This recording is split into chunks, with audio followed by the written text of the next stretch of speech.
Hello, welcome back to another episode of E-Training Guide. Today we're going to talk about how to create user-based or group-based collections. So with that, let's get started. So what I have here is, as you can see in my console, go to Administration, and you go to Discovery Methods, and there's a Group Discovery and there's User Discovery, which are both enabled. So when you click on the properties of user, you can add where your users are located. So if I click on here, you'll see that I put the path in here. You can browse to it and browse to the location of your where your users are located, and then you can recursively search the child if you wanted to do all the subfolders. And the same thing, and then the polling schedule is every 7 days, which is fine. It's by default, and it's delta every 5 minutes. You can also add additional attributes if you wanted to. Right now, the default attributes are listed at the top. And then these are the extra ones you can add if you want to. Now, the more you add, the longer it takes to do the discovery because I have to pull all of those 80 attributes. And again, the same thing with group discovery, enable it. Now what I did is I pointed it to a specific location. Now you can add groups specifically, or you can just add location. If you add location and you point it to the OU where all your groups are located, if you wanted to do by groups, you have to put in the name of the group, and then you have to add it using this distinguished names, which is fine.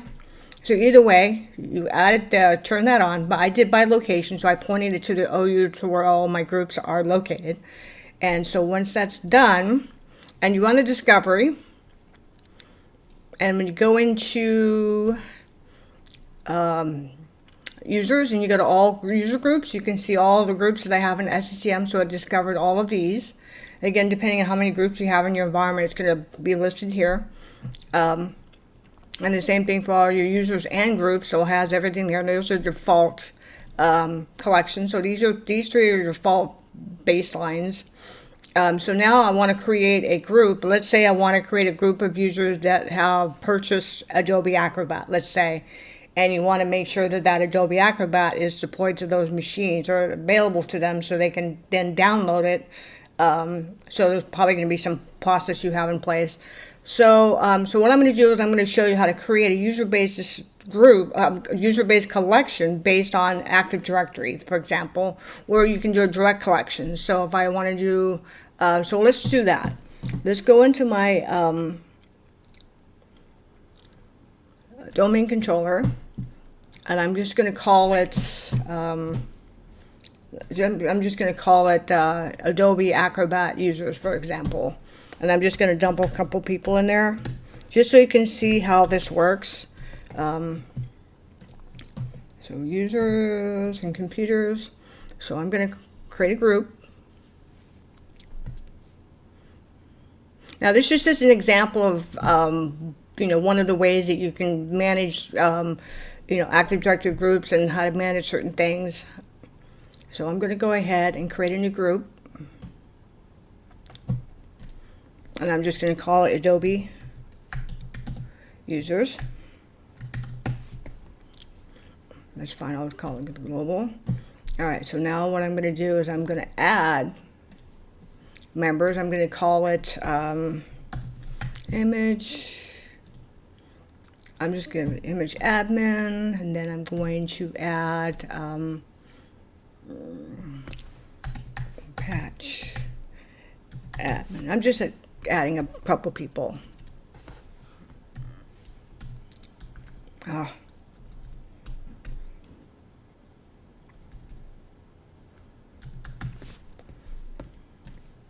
I'm just going to add this person. All right, so I've just got a couple of users in here. And so I've just added a new group. Let's go ahead and do a refresh. And there's the Adobe users. Now I'm going to go ahead and minimize this. And as you can see, in all groups, you can see that that's not in there yet. Okay, so once you've added that group in Active Directory, and eventually what will happen is when it does that discovery again, it will, let me go back to users.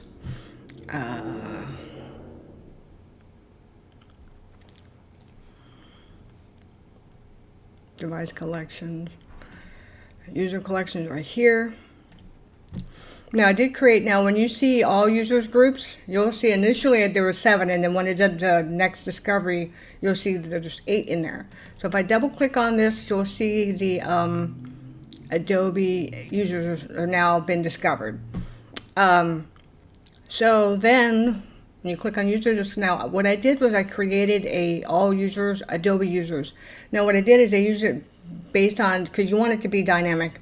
So then what you do is you create a user group, and I added another user in there. Now what I'm going to do is go to rules, go to Adobe users, query base, and then what you're going to want to do is when you add the criteria, you're going to add a simple value, user resource, specific group name, and is like Adobe users. So you can do that. Once you add this query, it will then synchronize. Once you have the sync synchronizes, then it's going to add the users that are in that group from the AD. So we have 3 users in there that I've added. Now sometimes you want to do this because you want to deploy, maybe, like I said, Acrobat, like a licensed product, to those users that have purchased it. So that way you can always, now again, it's going to be user-based deployment, so it's going to be based on the user. So if that user logs into a machine, they're going to see that Adobe Acrobat listed in the Software Center. If they log into another machine, they're also going to see that. So keep that in mind, based on your license agreement, if it's per seat or per user. So again, so I have this group here. So if I remove, now all I have to do is monitor or manage the AD group itself. So if I want to take people away from the AD group, I just remove them from the group. And the next time it does a sync, and now the delta is every 5 minutes, so it will take about 10 minutes-ish to update the collection. Now what you can do, based on your schedule, so you can have a schedule. Right now my schedule is set to 7 days. So if you go into the group discovery, for example, let me go to,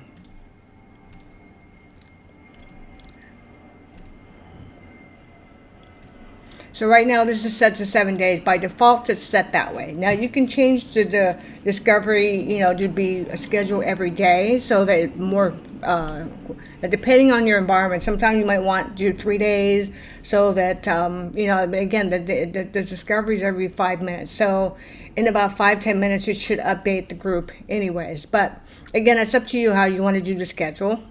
So I'm just going to leave it to default because I really don't need to have it come back as frequently. But if you have a lot more devices that you're managing, you may want to change the schedule to reflect that, so that the discovery happens and then your collections get updated. As something to think about when you're doing these. So now I have my group, and it's dynamic, so it's a query based. Now again, you can create a direct collection, like let's say you want to just add specific groups in there, you can do that. But I just wanted to show you the components needed to create the groups collections. And then which you just create a user collection, and you can base it. Now if you do create a user collection, for example, you give it a name. Just show you this. Give it a name. Now you can do, let's just say all users, and then you click on next. Now you can add a direct rule or a query based rule. So again, when you do a direct rule, you're adding them in there directly rather than it being dynamic. And so I just wanted to show that. Now if you do direct rule, it's going to ask you for like user resource name, and then you put the name of the resource, and then it'll put them in there directly if you wanted to have a direct based collection rather than dynamic. But I wanted to show you the dynamic method. So now when you go to software library, you can then go to your application, and I'm just going to use this. Here's the Acrobat standard. So I have the standard, so then I can just make it available to them, and so when they go into the Software Center, they'll be able to see it. So if I click on deploy and pick that user-based collection and go Adobe users, I got 3 people in there. And let's say, okay, so we've already got the DP. We're just going to do available so that they can go and install it themselves, so, rather than required. And then just go ahead and click on display all notifications so they see it. Or not, or you can just say only show restart messages. It's up to you how you want to do that. Now, let's see, let me go back to my deployments. I think I missed something here. I missed a collection. Am I, oh yeah, I selected Adobe users. Sorry about that. All right, so now when I go to one of these machines, I can log in as one of the users that have permissions, or I deployed to. Go to one of my, and go to login. Now I'm going to log in with an account that I know is not in that group, so they're not going to see that application in the Software Center. So I'm just doing a machine policy, and then you'll see it doesn't show up. All right, so I've logged in, so you go to Config Manager.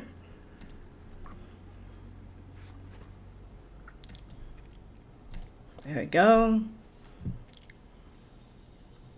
So then we're going to go ahead and use a machine policy on this one. Oh, I didn't want to close that out. Go back in there. Give it, 10, 15 seconds before you run the application deployment evaluation. And you click on Run. And then when you open up the Software Center for this guy, that Adobe Acrobat won't be listed here. So you can see it's not showing up. So now if I go log in with the user that's in that group, so I'm going to go ahead and log in. My lab seems to be a little bit slow right now. So I'm going to sign out. And I'm going to sign in with another user that's in that group. Oh, yeah. So I'm going to go other user.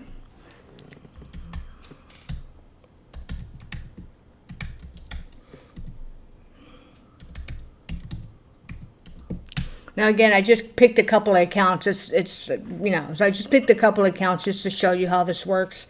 Not that you would ever put an image admin in there, but this is a user that's in that group.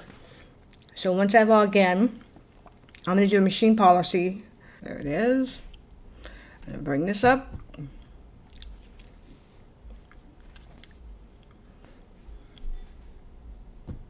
And see, there you go. There's the Adobe Acrobat. So you can see how you control who gets what application based on a user group and based on the user deployment. So there you go. So now I've logged into a machine, same machine, one with the account that's not in that group. They didn't see it. And as soon as I log in with the user that is in that group, now I can see the application. And if I want, I can go ahead and click on install and what have you. So that's pretty much how you manage groups, especially like if you want to manage licensed software. It's a good way to do that.